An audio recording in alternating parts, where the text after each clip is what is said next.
pagkain ng mga kaklase ko. Sayang naman kasi. Pambihira ka naman, oh. Mag-uuwi ka lang. Tira pa ng mga kaklase mo. Ayaw mo, kuya? Kahit tira lang yan. Pagkain ng mayayaman yan. Palibasa ikaw, hindi mo alam na mayaman yung mga kaklase ko eh. Kainin mo. O ikaw, Stalin. Huwag kang maangal dyan. Saan ka ba lumaki, ha? Sa kangkong. Yun naman pala eh. Sige, Gelay.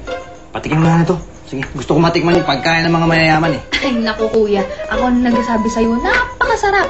Anong ba tawag dito? Ano? Turbo chicken. Turbo na chicken na pinirito ko pa. Kaya napakasarap niya. Tikman mo. Yan ang tinatawag na double cook. Masarap nga, ha? Ay, yun ang sinasabi ko eh. Patikim naman. Huwag na. Tira-tira yan, di ba? Tama-tama. Meron ako niluto doon.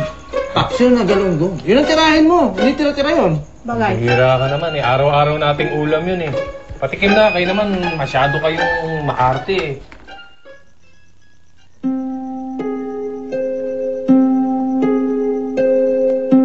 Sino mag-aakalang si Abresia ay magiging uhaw sa kapangyarihan? Samantalang, nang makilala ko siya, ay para siyang dagang walang masilungan. Bakit bata? Ano nangyari? Pinatay nila ang mga magulang ko. Pinatay nila ang mga magulang ko. Ano naman nila? Sinong sila? Mga kaibigan ng mga magulang ko, mga kasosyo na sa mga negosyo nila. Matagal na nila gusto kong puminang kami mga negosyo. Nung gabing yun, kita ko dugo ng mama ko. Kita ko na pinatay nila ang mama ko. Gagati ako nila. Iha, tanggalin mo ang puot sa iyong dibdib. Lalamunin ka niya. Alisin mo ang puot sa iyong puso. May mga bibigay ako sa iyo. Bibigyan kita ng kapangyarihan.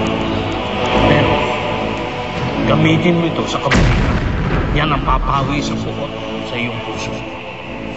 Ang paggamit sa kabutihan. Nagkamali ako. Hindi nabura ang puot sa dibdib ni Abresia. Itinago lang niya sa akin upang makuha ang kapangyarihan. At ginamit niya yon upang makapaghiganti at makapaghasik ng kasamaan. Bakit di pa tayo maalis? Parang nanggigigil na kasi ako sa'yo. Ako rin, nanggigigil na sa'yo. Talaga?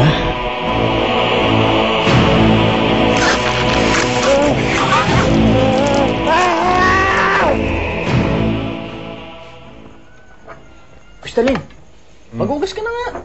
Mamaya na ako maghugas ng kamay. Kumakain pa ako. Hugasan mo itong pinagkainan natin. Ano ka ba? Bihira naman to. Si Gelay na lang. Si Gelay na nga yung dala ng pagkain. Siya papaghugasin mo. Ano ka ba? Nagdala ng pagkain, eh. Puro tira yung dinala. Hoy, ikaw na maghugas at pagod na si Gelay.